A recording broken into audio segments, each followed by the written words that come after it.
they had to have a way to get the coal to Philadelphia or to New York, to the markets. What they did was originally they had the canals, and technology started advancing. They started getting trains, and around 1909, they built the St. Clair yards. Now, the St. Clair yards were the largest in the world at that time. It was dedicated in 1913. It had a big roundhouse, and that was to repair the engines. And then the train would come in, and they can be rotated around for its repair.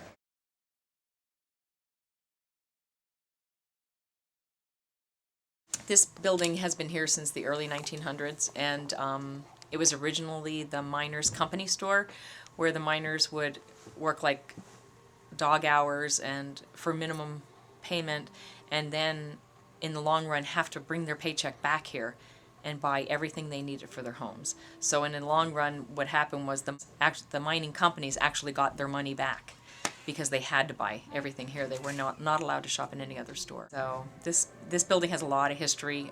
It's always been a business. I try to keep it as original as I could, except for codes that I had to make up to date. But so a lot of people come in with that memory too, of knowing that they came in with pop-up to do with the grocery shopping, and so it does bring a lot of interesting conversation. When the school left, it was about 89? 89. When the board that was on at the time decided that they could take the high school to Pottsville, people really felt like they lost an identity, and it was kind of a real downtown for them, you know, because you kind of lost some of your pride. And then, of course, with the mines not working, things really went downhill. So there, for a period of time, there was not too much doing in St. Clair. I think it's a really great area to have a business, because I don't want to name drop, but because of having Walmart right up the street, you find people come from all over the county, you know, to shop at Walmart. And that way, when they're passing through the main street, I have a very good location with being on a corner and being at a traffic light, that it brings in a lot of business.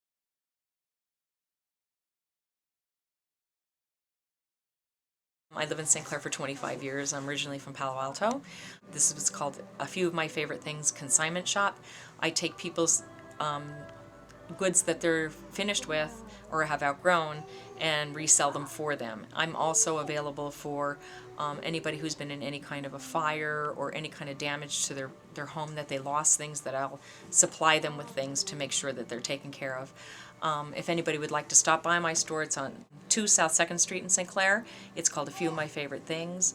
And anybody who stops by, I will give 20% off if they mention that they saw this video.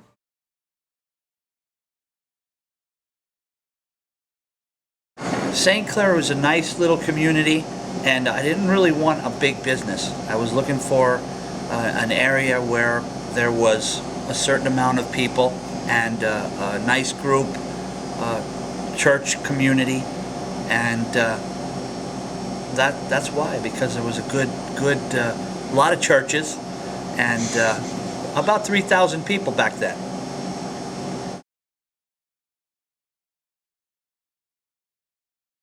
No, Coal Creek Plaza has not affected our business in any way.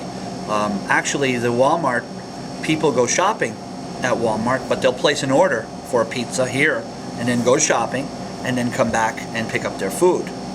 Now, of course, if a restaurant or a pizza place that opens up in the Coal Creek Plaza may affect our business for the first few months, but we're here 30 years, so we're established, and we have great customers.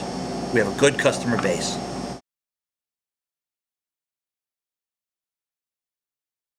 Yes, a lot of differences. This town has been waiting for Walmart, and now that it's here, people complain. The business community complains about it because they take all of the business. But I think that if you're diverse, you're diverse enough that you could make it in a in-town business. And since then, there hasn't been that many businesses on the main street of St. Clair.